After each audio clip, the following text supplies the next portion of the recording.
Hello friends, welcome to the mathematics point कनेरी। आज इस वीडियो में हम 10th की बुक का 4.8 का 8वां सवाल करना सीखेंगे। चलो इसे पढ़ते हैं।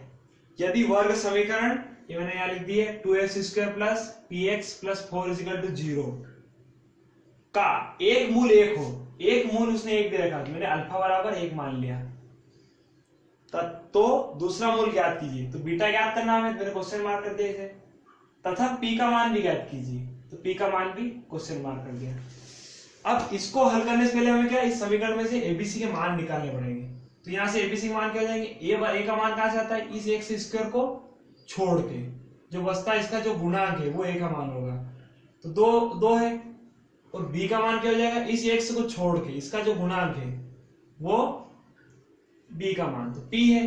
और c का मान जो यहाँ बचता है, गिनती है एबीसीडी जो भी सब बचता है वो सब c का मान होता है 4 है। इसके बाद हमें पता है मूलों का योगफल अल्फा प्लस बीटा बराबर क्या होता है, -b/a। तो अल्फा का मान कितना है, यहाँ से 1 प्लस बीटा का मान नहीं है तो नहीं रखेंगे, -b हमारा -p हो जाएगा और a 2, ये समीकरण नंबर 1 हो जाएगी। और हमें पता है कि मूलों का इंटू कितना होता है, c/a, मूलों का गुणनफल c/a होता है।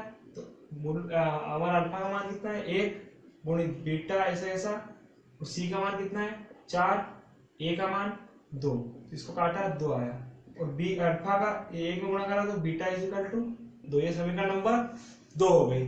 अब समीकरण 2 से बीटा का मान, समीकरण 2 से बीटा का मान समीकरण 1 में रखने पर, ये लाइन यहाँ पे लिख देना, समीकरण 2 से बीटा का मान समीकरण 1 में रखने पर।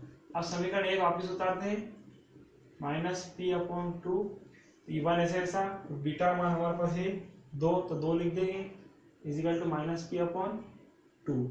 तो यहाँ से 3 हो जाएगा, -p/2, और डिवाइड की चीज हमेशा इंटू में आती है, 3 × 2 -p, 6 -p, और p बराबर सीधा आएगा तो प्लस का हो जाएगा, और 6 बराबर सीधा जाएगा तो माइनस का।